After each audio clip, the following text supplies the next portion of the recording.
Sebagai sahabat yang telah bekerja sama selama 5 tahun dalam sebuah produksi sinetron, hubungan antara Rieke Diah Pitaloka dan almarhum Mat Solar bukan hanya sekedar rekan kerja.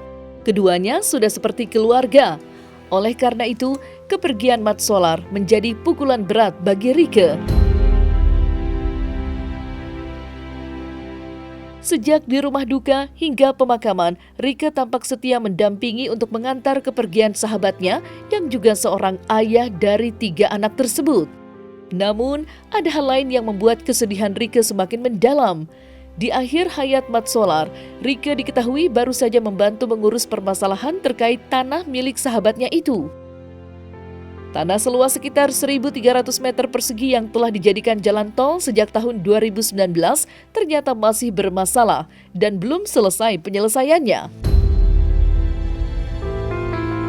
Sebagai sahabat, Rieke mengungkapkan rasa prihatin karena Mat Solar harus meninggalkan dunia di tengah persoalan yang belum tuntas. Ia merasa ada beban moral untuk membantu sahabatnya menyelesaikan permasalahan tersebut, namun takdir berkata lain. Lantas, benarkah hal ini membuat Rieke merasa kecewa karena Mat Solar meninggal dunia di tengah masalah tanahnya seluas sekitar 1.300 meter yang belum usai? Ini ada persoalan, Pak. Saya harus menyampaikan ini, mohon maaf sebelumnya. Barangkali agenda tidak tepat, tapi ini tetap jalan tol dan tol itu akan digunakan juga untuk mereka yang arus mudik balik dan seterusnya. Yaitu sengketa lahan yang dianggap sengketa lahan terkait tanah Mat Solar, Pak. Suami saya, Bang Juri, Pak. Tanah itu memang dibeli dari seseorang yang berinisial Haji I begitu, tapi kemudian dianggap tanah itu bersengketa padahal ada AJB. Ada AJB dan kemudian ada juga tanda terima BPN Tangerang atas sesuai permintaan AJB tersebut, dan kemudian juga seharusnya tidak ada konsinyasi, Bapak.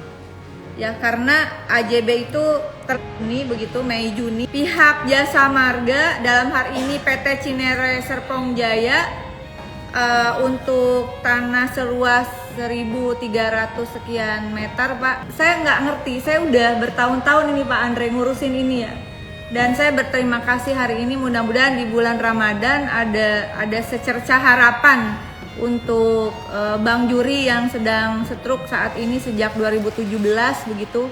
Dan tanah itu saya pastikan itu tanah memang hasil syutingnya Bang Juri.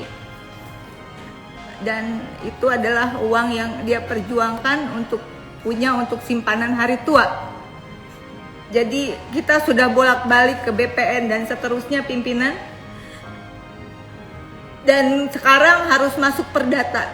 Seandainya waktu itu pihak Jasa Marga tidak cepat-cepat memberikan konsinyasi melalui PU kepada pengadilan, tentu ini tidak akan berlarut-larut, Pak. Itu uang sisa hasil kerja dia. Mas Eko pasti ngerasain lah bagaimana kita bekerja bahkan sebagai komedian itu tidak gampang, Bapak. Dan uang seperti ini saya mohon dukungannya. Dan akhirnya kita harus masuk ke sidang perdata lagi, Pak. Itu tanah yang dulunya empangnya dia, yang kalau pulang syuting malam-malam tuh atau dia lagi pengen santai, dia sambil ngelamun, sambil nulis tuh di empang itu gitu. Nah itu empang itu jadi tol, jadi dia waktu itu udah nggak bisa ngomong sih, cuman masih paham yang saya sampaikan gitu. Dan saya bilang, abang kenapa nggak ngomong dari lama sama Oneng gitu. Mudah-mudahan lah ya, mudah-mudahan sekali lagi mohon doanya karena ini adalah hak almarhum dan ahli warisnya, mudah-mudahan negara hadir, bayar utangnya ke Bang Juri, beresin sengketa yang dianggap sengketa itu, bereskan. Suasana duka yang mendalam menyelimuti prosesi pemakaman komedian sekaligus aktor legendaris Nasrullah atau yang lebih dikenal sebagai Mat Solar. Almarhum dimakamkan di TPU Haji Daiman Cimanggis Ciputat, Kota Tangerang Selatan kemarin.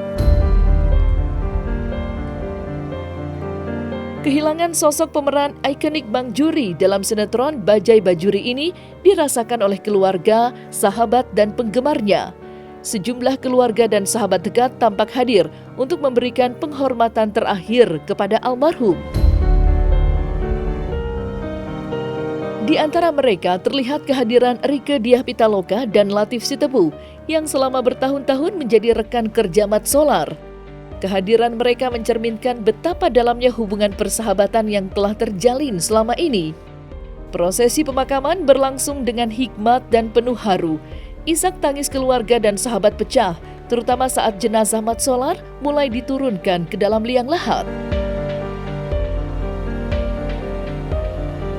Suasana semakin mengharukan ketika anak sulung almarhum Idam Aulia turun ke liang lahat untuk mengazankan ayahnya untuk terakhir kalinya. Dah baru dah bawa. Bawa. Buat nguruk.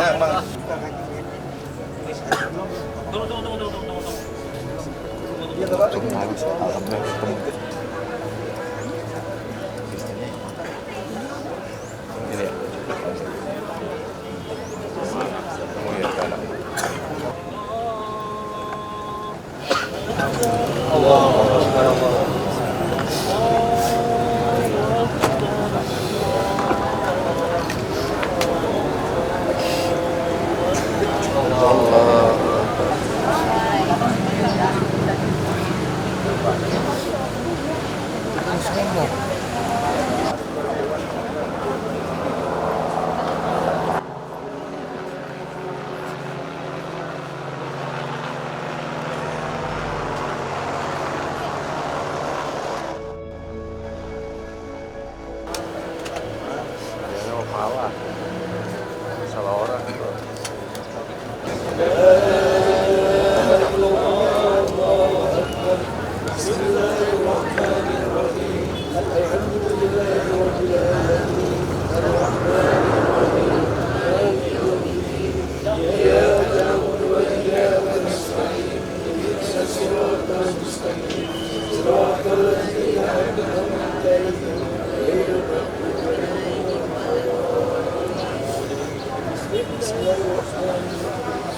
Jadi gini, sebenarnya meninggalnya itu sebenarnya udah di rumah ya, tapi jadi memang kondisinya ayah batuk gitu ya, batuk-batuk, terus kemudian akhirnya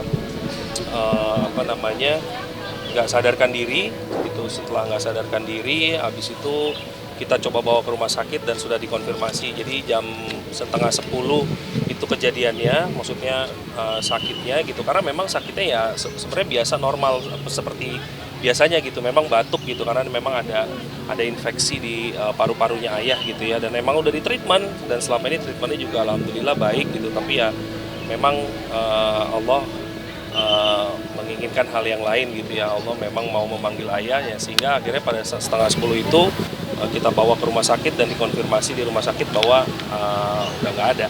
Ini bulan yang sangat baik karena sebenarnya kalau misalnya ditanya sejarahnya ayah itu nggak pernah terima tawaran di bulan Ramadan, karena selalu pada saat bulan Ramadan dia selalu tolak semua tawaran. Dia hanya duduk di depan meja makan, dia baca Al-Quran sampai hatam. Jadi tanya kan, ya kok nggak syuting? Tawaran bukannya banyak, dia bilang gitu kan. Enggak, ayah mau fokus ibadah dah.